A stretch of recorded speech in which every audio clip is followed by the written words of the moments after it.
Show में एक बार फिर खुश आमदेद। सर साहब, वैसे भी दिसंबर उदासियों का हामिल होता है, लेकिन जब 27 दिसंबर आती है तो उदासी कुछ ज़्यादा हो जाती है। खुसूसन बीबी शहीद, वो जिस तरह की लीडर थी मुस्लिम उम्मा के लिए, ख़ातून लीडर के तौर पर जिस तरह उन्होंने मनवाया, फिर आज का दिन उनकी याद में मनाया जाता है। लेकिन ये जो जनरेशन है आज की, शायद वो बीबी से उस तरह से वाकिफ़ नहीं है।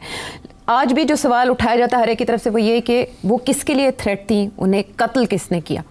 यहाँ तक कि पीपल्स पार्टी की गवर्नमेंट भी इन सवालों के जवाब तलाश नहीं कर सकी और वो जवाब देते भी नहीं है। वो आज की पॉलिटिकल रेटरिक में ही जकड़े हुए हैं। मेरा आपसे ये सवाल है कि आज की सियासत के तनाजुर में, जहाँ हम नवाज शरीफ साहब के इस्टेब्लिशमेंट के साथ ताल्लुकात डिस्कस करते हैं, इमरान खान साहब के तलखियाँ डिस्कस करते हैं इस्टेब्लिशमेंट के साथ, बीबी के ताल्लुकात कैसे थे और कैसी लीडर के तौर पर आप उन्हें जानते हैं? हाँ, बड़ी इंटरेस्टिंग सवाल है।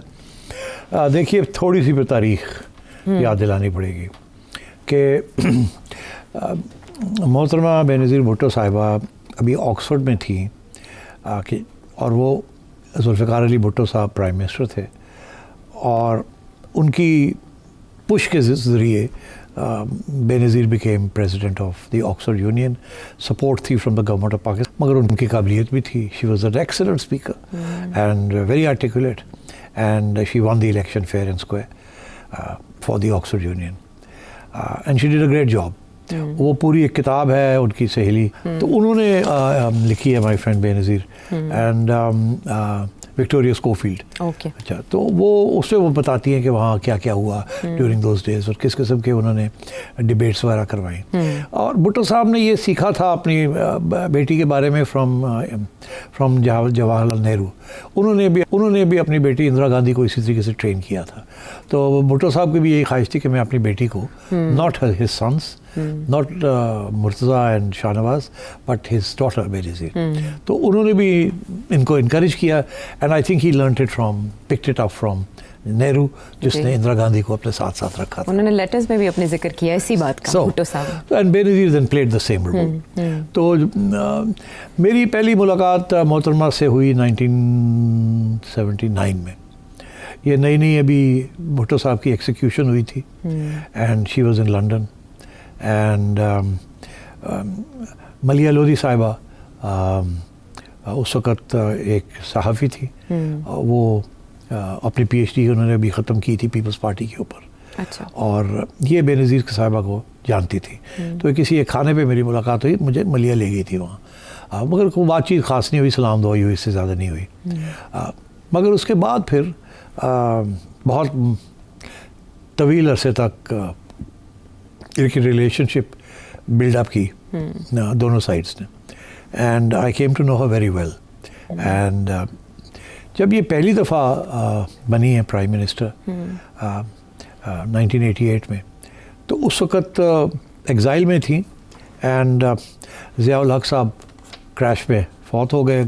उस वक़्त की इस्टेब्लिशमेंट ने ये फ़ैसला किया कि अब इलेक्शन करवाने पड़ेंगे क्योंकि इलेक्शन कॉल हो चुके थे और इंटरिम गवर्नमेंट आ चुकी थी और उसको कैंसिल नहीं किया जा सकता था। सुप्रीम कोर्ट, उस वक़्त के कोर्ट ने, जस्टिस जुल्ला ने ये फैसला दिया था। तो फिर इसलिए फिर बेनज़ीर केम बैक, उसको रोका नहीं जा सकता था। अच्छा। मगर फिर फैसला इस्टेब्लिशमेंट ने उस वक़्त किया और उस इस्टेब्लिशमेंट के 3 फिगर्स थे, सेंट्रल फिगर्स थे। एक थे वो प्रेसिडेंट गुलाम इसाक़ खान, एक सिविल सर्वेंट जो बड़े ज़ियाउल हक के फाइनेंस मिनिस्टर भी रहे थे और उसके ज़माने के प्रेसिडेंट भी थे। एक थे जनरल बेग, असलम बेग, जो नए आर्मी चीफ बने थे। एक थे जनरल हमीद गुल, जो उस वक़्त ISI में थे। These were the 3 central figures. Miyan Nawaz Sharif was a minor figure. वो उनको सेलेक्ट किया गया था पंजाब के अंदर to be chief minister Punjab, but he was a minor figure. मगर फैसला यही हुआ था कि बेनज़ीर को जीतने नहीं दें, इसको 2/3 मेजॉरिटी नहीं लेने देनी, जीतेगी मगर पंजाब इनके हवाले नहीं करना। तो मियां नवाज शरीफ साहब को खड़ा किया गया और अकॉर्डिंगली इलेक्शन को उस तरीके से हैंडल किया गया ताकि पीपल्स पार्टी को पंजाब के अंदर मेजॉरिटी नहीं मिली, मगर फेडरल गवर्नमेंट के अंदर मेजॉरिटी मिल गई और वो बन गई। उस वक्त जो अंडरस्टैंडिंग हुई थी मोहतरमा के साथ इस्टेब्लिशमेंट की, वो ये थी, 2-3 चीज़ें थी उसमें। पहली बात तो ये थी कि आप फॉरेन पॉलिसी जो है वो फ़ौज रखेगी अपने पास, प्रेसिडेंट गुलाम इसाक़ रखेंगे वो, और वो बताएंगे आपने फॉरेन मिनिस्टर किसको बनाना है, एक्सेप्टेबल और नॉट एक्सेप्टेबल। तो मोहतरमा ने कहा एक्सेप्टेबल। तो उन्होंने साहिबजादा लेफ्टिनेंट जनरल साहिबजादा याकूब खान को नॉमिनेट किया to be the foreign minister. वो इस्टेब्लिशमेंट के चाहते थे और इस्टेब्लिशमेंट के रिप्रेजेंटेटिव थे। अच्छा। This was the first condition. Second was Punjab आपको नहीं मिलेगा, पंजाब में नवाज शरीफ होगा।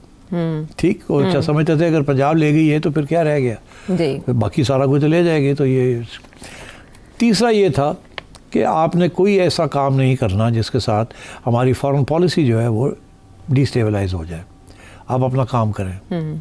तो मोहतरमा ने ओके कर दिया, मगर मोहतरमा की जो ख्वाब थी वो यही थी कि साउथ एशिया के अंदर अमन होना चाहिए, लड़ाई झगड़े ख़त्म होने चाहिए, तरक्की होनी चाहिए, अब प्रोग्रेस के ऊपर काम करना चाहिए, पीस। तो उस वक्त इंडिया के अंदर राजीव गांधी साहब प्राइम मिनिस्टर बने थे।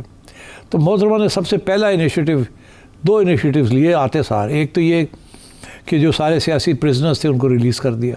हमारे दोस्त चौधरी एतजाज़ अहसन उस वक्त इंटीरियर मिनिस्टर थे और लॉ को भी देख रहे थे। अच्छा। तो उन्होंने सबको एमनेस्टी दे के सब सियासी जमात, और वो ज़्यादातर पीपल्स पार्टी के लोग थे, उनको रिहा कर दिया। और दूसरी तरफ बेनज़ीर ने रब्ता किया उनके साथ, राजीव गांधी के साथ, और फैसला ये हुआ कि अब अमन की वो पीस पाइप स्मोक करेंगे। ओके।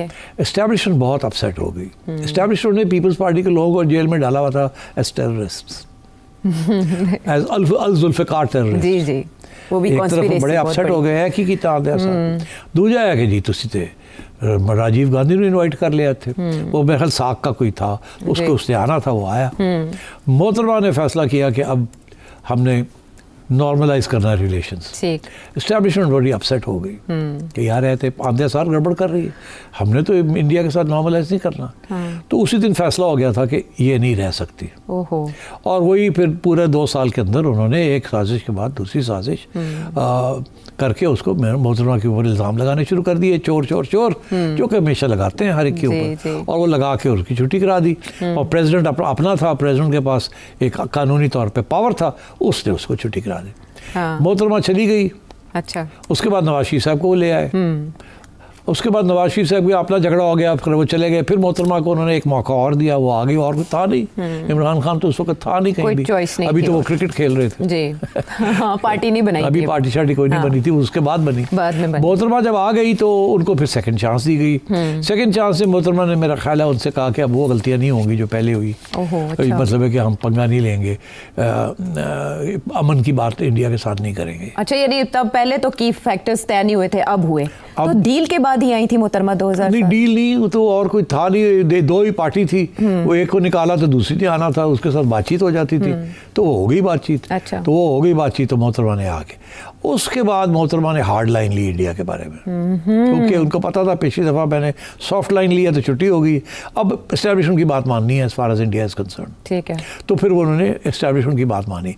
ये 90 की दिहाई है कि कश्मीर के अंदर एक मूवमेंट शुरू हो गया इंडिजिनस जी। उस वक्त हमारा कोई मुदाखलत नहीं थी, मगर वहाँ खुद एक रिवोल्ट शुरू हो गया अगेंस्ट द इंडियन ऑक्यूपेशन। तो वो फिर हमारी एस्टैब्लिशमेंट ने सोचा कि इसका पूरा फ़ायदा उठाना चाहिए। तो मोहतरमा ने भी फिर कश्मीर कॉज अपना लिया एस्टैब्लिशमेंट के कहने के ऊपर, और फिर मोहतरमा मुल्कों के दौरे किए, कश्मीर कॉज, ये वो, यूनाइटेड नेशन, सारा कुछ किया। तो वो उस वक्त तो काफ़ी क्लोज हो चुकी थी वो एस्टैब्लिशमेंट के। अच्छा। और एस्टैब्लिशमेंट भी उनसे खुशी थी।